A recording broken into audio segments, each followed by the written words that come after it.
Então você quer trabalhar aqui na nossa empresa? Pô, cara, eu quero muito trabalhar aqui, ia ser uma honra, saca? Muito bem. Em que tipo de projeto você já esteve envolvido? Em projetos, eu participei de uma banda uma vez, a gente fez uns 3 ensaios, mas ninguém conseguia chegar na hora, né? Aí acabou acabando. Entendo. Como foram as últimas experiências de trabalho? Ah, sim, eu tenho muita experiência de trabalho, você pode ver aí no meu currículo, tem algumas aí, né? Aham. Diz aqui que você chegava atrasado, faltava com certa frequência, passava muito tempo na área de recreação. Pô, cara, eu queria chegar na hora, eu queria cumprir lá com os prazos. O meu superior ficava muito em cima de mim, sabe como é? Mas aí o pessoal me chamava lá para as happy hours, me chamava para as coisas, e assim, eu acabava me distraindo, mas sabe como é, né? Entendo. O senhor é casado? Ah, não, cara, não, eu não sou amarrado, não. Nunca deu certo, assim, já teve alguns relacionamentos, mas sempre ficava difícil, acabava aquela sensação inicial, sabe? E aí não rolava. Mas tá aí, né? Quem sabe? Entendo. Bom, quais são os seus planos? Quais são os seus projetos? O que o senhor espera da vida? Ah, o que eu não sei. Agora eu quero trabalhar aqui, depois eu vou ver, né? Quem sabe? E o senhor acha que pode se entregar de corpo e alma à missão da nossa empresa? Ah, com certeza, cara. Eu quero me entregar assim de corpo e alma aqui para essa empresa, com certeza. Não! Não pode! E você sabe por quê, filho? Porque você não possui a si mesmo. E aquele que não se possui não pode se entregar para nada. Muito boa tarde a todos. Eu sou o professor João Gabriel e você está no Forjando Caráter. Pessoal, isso pode parecer até uma piada, de fato é, mas curiosamente isso aconteceu comigo quando eu era mais jovem. Quando eu era mais novo, eu estava na minha primeira entrevista de emprego e eu lembro de ter chegado lá, era um curso de inglês, né, bem conhecido inclusive, e o cara, o dono, era um velhão, né, era um senhor lá. E ele fez a minha entrevista em inglês, né? Eu nervosão e tal, falando os negócios e tal. E do nada, tá lá falando, respondendo em inglês, né, lá, inglês pra cá, inglês pra lá. Daqui a pouco ele vira pra mim e fala: "Ah, não, João, tudo bem, né? Você tá aqui, você sabe as coisas, sabe a matéria, consegue dar aula, muito bom, né? Mas deixa eu te perguntar uma coisa. Você sabe o que você quer?" Do nada, ele virou pra mim, olhou nos meus olhos, e falou: "Você sabe o que você quer?" Eu tinha acabado de sair do seminário, eu estava num momento muito conturbado, não estava entendendo nada, né? Estava muito confuso. E eu não sei porque na hora aquele velhinho olhando para mim, né, falando, sério, você sabe o que você quer? Aquilo ali caiu de um jeito, eu com lágrimas nos olhos, eu virei para ele e falei, não. A péssima coisa é você responder na entrevista de emprego, né? Na hora saiu, né? Sincerão lá e tal. Eu falei, não, né? E aí ele falou, muito bem, né? Você vai fazer o seguinte, eu vou deixar aqui sua vaga, né? Se você quiser, amanhã você vem aqui, você fala comigo e você entra lá no treinamento para fazer parte da equipe, né? Mas volta para casa, pensa, né? Medita sobre isso e decide o que você quer. Se você decidir que você quer trabalhar aqui, volta que a gente conversa. Pronto. Fui para casa, né? Me acalmei, comecei a pensar, comecei a meditar, a rezar, pensar o que eu tinha que fazer na minha vida. Tomei algumas decisões naquele dia que mudaram a minha vida e que de fato me levaram para onde eu estou hoje. E aquele velhinho nunca vai saber a diferença que ele fez na minha vida com aquelas palavras tão simples. Então, o assunto do qual a gente vai falar hoje é justamente sobre isso, né? Sobre como você precisa antes possuir a si mesmo antes de se entregar para outra coisa, antes de se entregar para uma missão maior. Mas antes de falar disso, gente, vou dar um aviso bem rapidinho. A gente está com a nossa livraria aberta agora, gente, e a nossa livraria está muito legal. Tá muito legal, tem várias recomendações, tem as nossas obras e produções lá também, nossos e-books, e tem muitas recomendações literárias por idade e por categoria. Então dá uma olhadinha, tá aqui no link da descrição, eu vou falar um pouquinho mais no final, mas por enquanto voltamos ao nosso assunto. A nossa verdade dura e sólida de hoje, então, é essa. Aquele que não possui a si mesmo não pode se entregar por mais nada. né? E o que significa, gente? Vamos começar com essa história de possuir a si mesmo. O que isso significa? Significa estar no controle daquilo que você faz e daquilo que você escolhe. É você, de fato, ser o autor das suas decisões e estar ali no controle, de certa forma, dos resultados que aquilo ali vai ter ou não. Essa é a diferença, gente, entre o adolescente, entre a criança, entre o jovenzinho e, de fato, o adulto. O adulto, ele toma decisões autônomas, né? Ele toma decisões por ele mesmo, ele entende, ele faz o projeto dele, ele pensa e ele toma decisões sem estar impedido por nada. Óbvio, gente, existem limitações exteriores, existem condições, né? Existe um prazo, um tempo que precisa, né, até se alcançar certos objetivos, mas ele não está ali, né, condicionado a nada.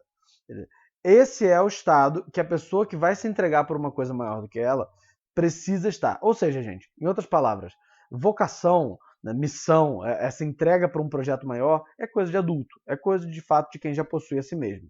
E isso é indispensável, gente, porque nós fomos feitos para coisas grandes. Nós fomos feitos para nos entregarmos por projetos de fato que são maiores do que nós, que requerem uma decisão integral, que requerem uma decisão do todo do que eu sou.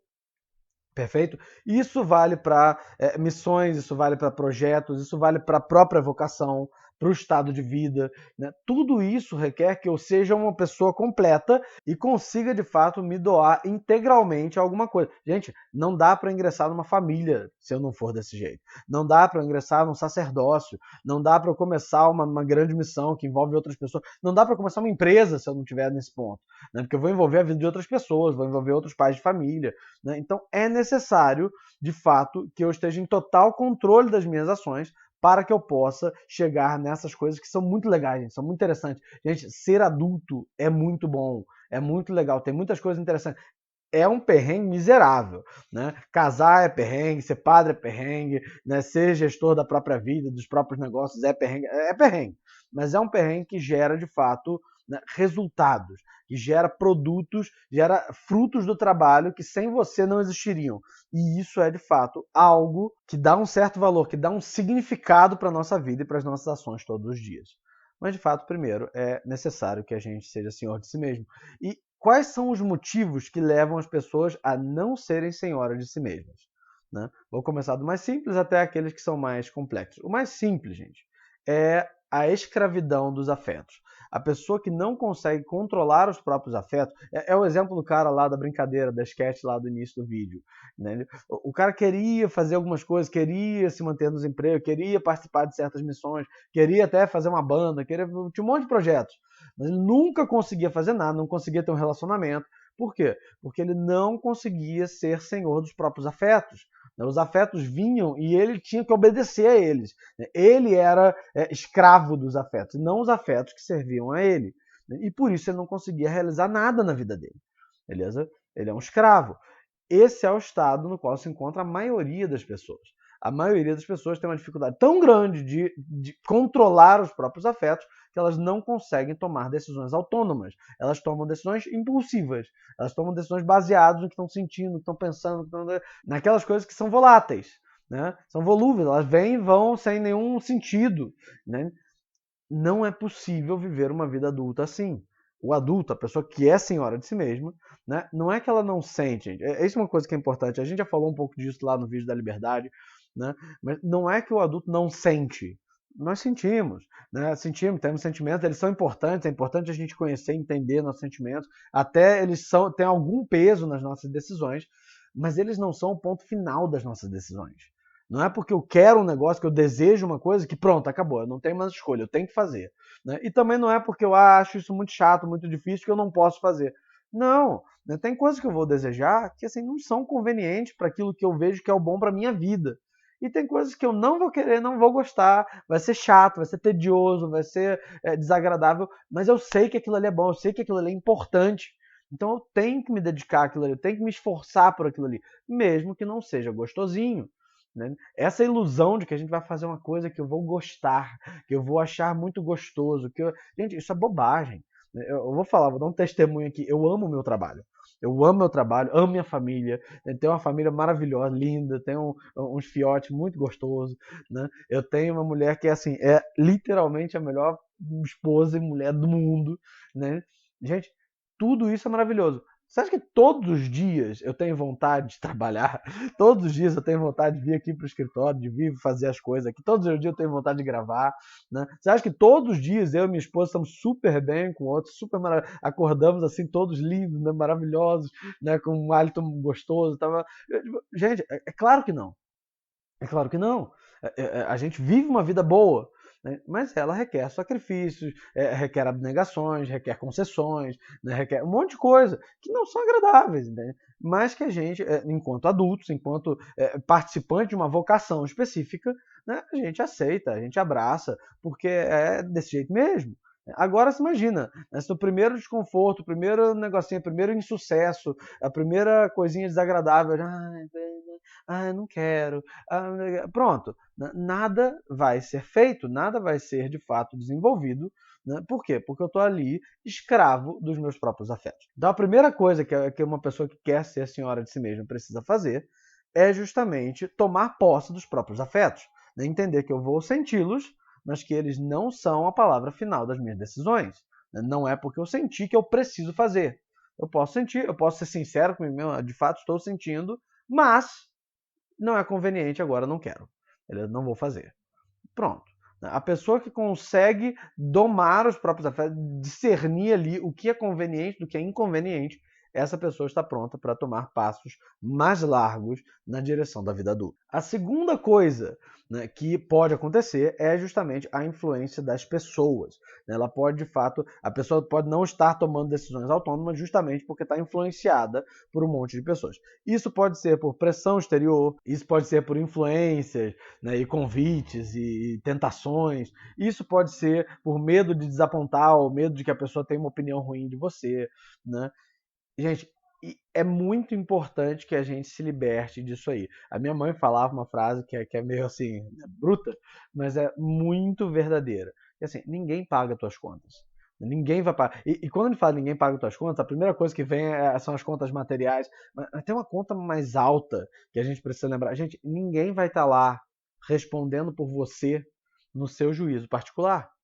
No seu juízo particular, quem vai estar respondendo por você, pelos teus pecados, pela tua vocação, pelo bom cumprimento da sua missão, não é teu pai, não é tua mãe, não é o padre, não são seus amigos, não são seus colegas do colégio, não são o pessoal da internet, não é ninguém, beleza?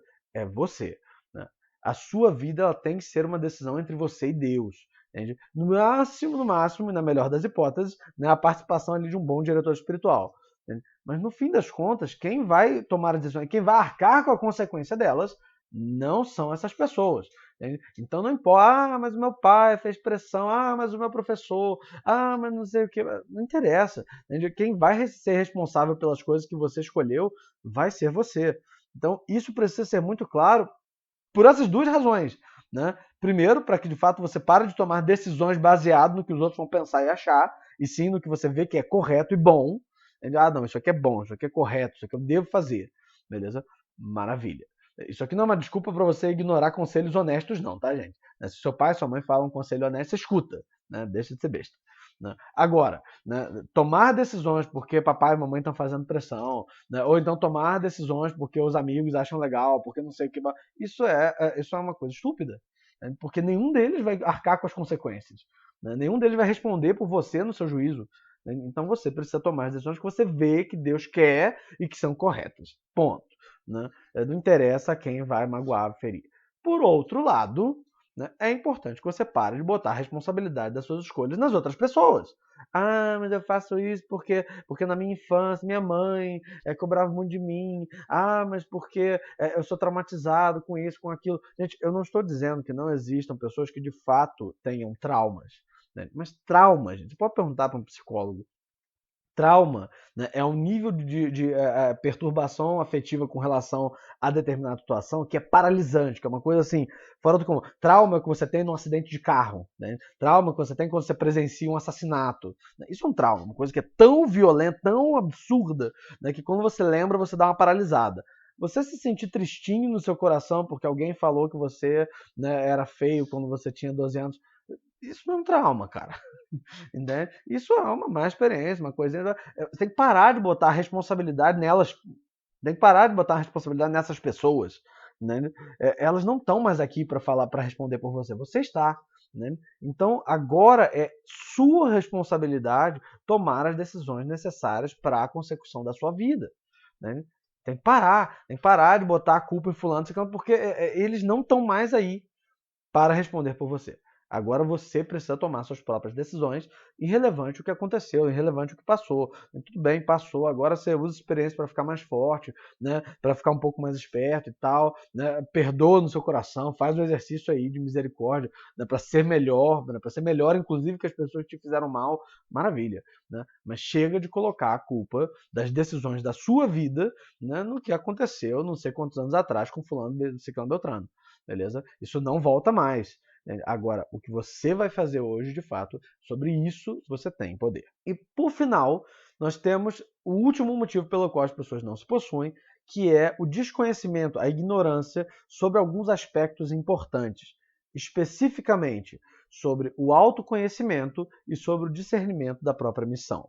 Vamos começar com o autoconhecimento, gente. Às vezes, né, a pessoa não para tempo suficiente para olhar para a própria vida, para olhar para a própria história, né, não para olhar para a própria realidade afetiva, para as próprias tendências, né, não sabe quais são as tendências negativas, quais são, de fato, as suas propensões, não conhece o próprio defeito dominante. A pessoa não tem esses conhecimentos dentro dela. Né? Ela não se conhece, ela não sabe, né, quais são, por exemplo, os desejos profundos do coração, que São José Maria coloca como um ponto do discernimento vocacional. Né? Ela não para analisar a si mesma. Né? Os seus defeitos, as suas falhas, os seus vícios, as suas propensões positivas, né? As suas tendências positivas também, né? Os seus talentos. Ela não para se analisar. E porque ela não para se analisar, ela não sabe aonde ela tem que, de fato, se trabalhar, aonde ela tem que se cuidar e aonde ela tem que, de fato, né, desenvolver certos talentos. Né? E por causa disso ela não consegue tomar decisões completas, boas, né, bem acertadas. Então, um dos pontos que é importantíssimo para a posse de si mesmo é o conhecimento de si mesmo. Não tem como você possuir uma coisa que você não conhece.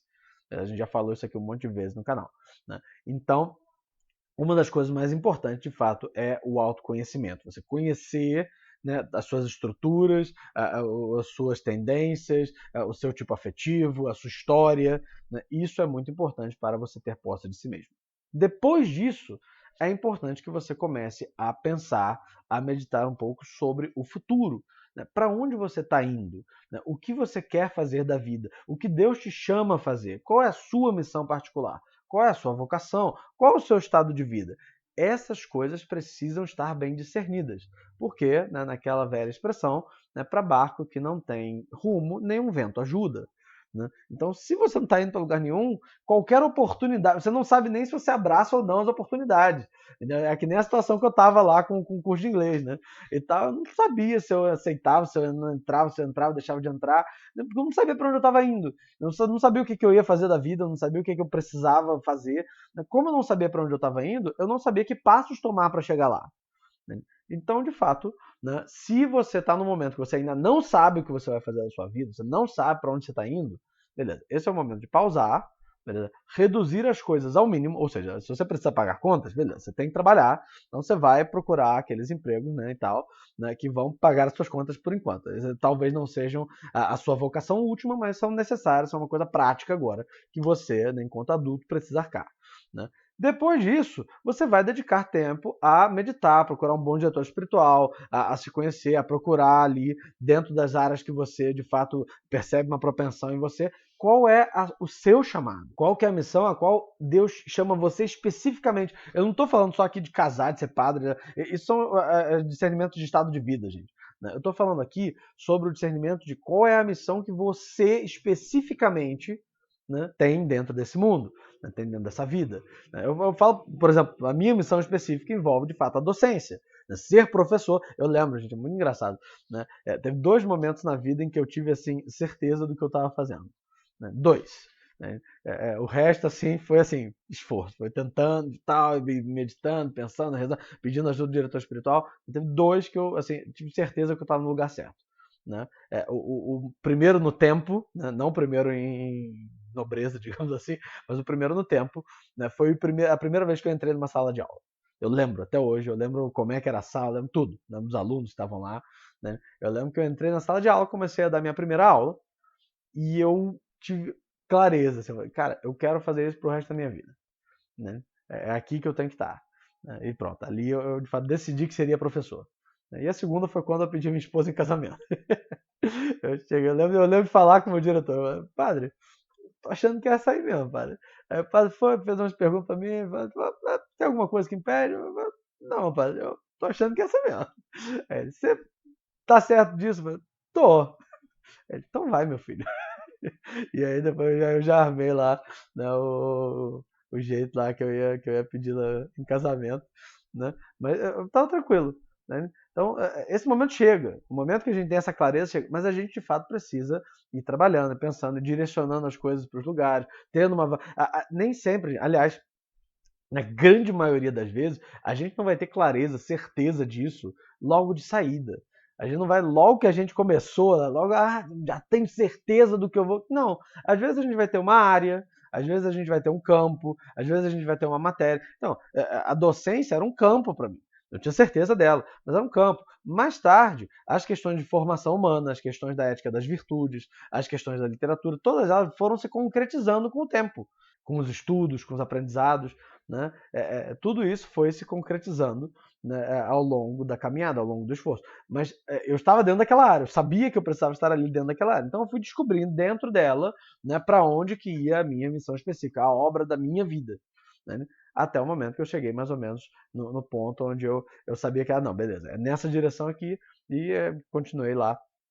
Desde aquele momento até agora, estou mais ou menos na mesma direção, né? Então é isso, né?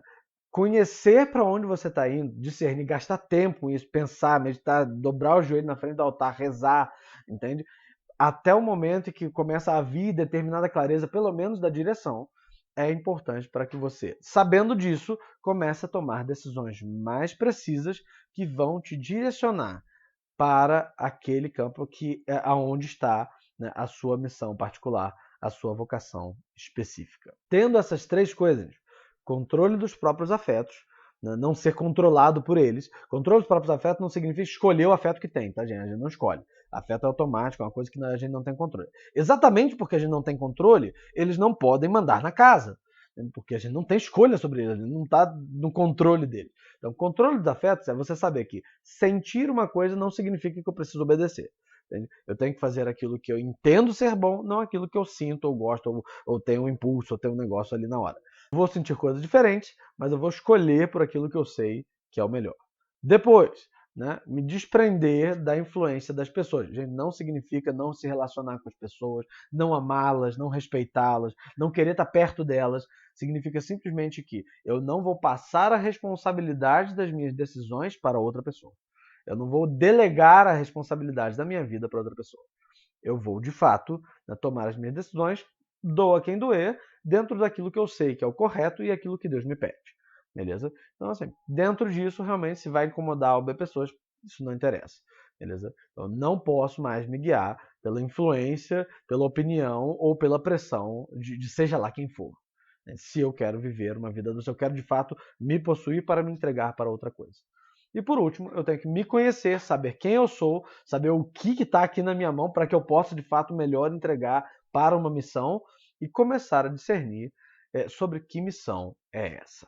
E aí, pessoal, o que vocês acharam da nossa verdade dura e sólida de hoje? Concordam? Discordam? Debate lá comigo lá nos comentários. Bota lá nos comentários também. Gente, os comentários são muito importantes. Se você não é inscrito aqui no canal, eu vou pedir para que você se inscreva. Você não faz ideia de como isso nos ajuda.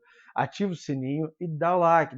Quando você dá o like, gente, o que você está dizendo para eu vou traduzir para você, eu sou professor de inglês também, né? Traduzindo para você, like significa gostei. Você está dizendo para o algoritmo do Instagram que você gostou da coisa. Quando ele ouvir isso, ele fala, que legal, vou jogar para mais pessoas então, porque a coisa é boa. Então, se você quer nos ajudar a alcançar mais pessoas, essa coisa simples, esse movimento pequenininho que você pode fazer já nos ajuda de montão. Então, por favor, se você não se inscreveu, se você não deu like, faça isso agora, né? Você já está nos ajudando bastante só com isso. Dito isso, gente, eu quero enfatizar esse convite para vocês darem uma olhada lá na nossa livraria, gente. Eu trabalhei um bocado, ainda vou trabalhar muito, tem muitas páginas que eu vou acrescentar na nossa livraria. A nossa livraria é basicamente o seguinte, gente. Primeiro, para botar lá disponível, né, os nossos trabalhos, né, os nossos e-books, eu vou colocar vários e-books sobre formação humana e uma outra coisinha que está chegando por aí, é uma surpresa, né? Mas também tem outras sessões onde eu faço recomendações literárias por idade, explicando ali por que eu estou recomendando, faço uma espécie de pitch ali do livro, né? Tem já a sessão de terror, tem uma sessão só para Tolkien, só para Lewis, né? Já tem uma sessão de ficção científica, tem muita coisa. E tem uma sessão só para as crianças, gente. Só para as crianças, né, bem pequenininhas. Tem uma sessão inteira só de recomendação para as crianças, para livros para fazer leitura em voz alta. Tem muita coisa lá, gente. Então dá uma olhada. Vou deixar o link aqui na descrição. Né? E para você que está querendo fazer, né, um trabalho aí para começar a desenvolver o hábito da leitura, tem também um texto muito interessante lá no nosso site. Gente, eu estou colocando muito conteúdo gratuito lá no site. Muitos artigos, muitos textos, links para várias coisas diferentes. Então dá uma olhada no nosso site, especificamente nesse artigo aqui, gente, sobre a aquisição do hábito da leitura. Né? E depois dá uma olhada lá no site, dá uma explorada lá que você vai gostar. Também nos siga nas nossas outras redes sociais. A gente tem o Instagram, eu faço um trabalho de formação humana muito extenso lá no Instagram. Né? Dá uma olhada lá, nós temos lista de e-mails, temos grupo do WhatsApp. Não tem como você ficar de fora, gente. Tem muita coisa sendo colocada e disponibilizada em todas essas áreas. Se você gostou desse vídeo, eu recomendo que também dê uma olhada nos outros vídeos desse quadro. Vou botar aqui um cardzinho para vocês, né, para vocês darem uma olhada também. Muito obrigado por estar comigo até aqui. Até a próxima e nos vemos em sala.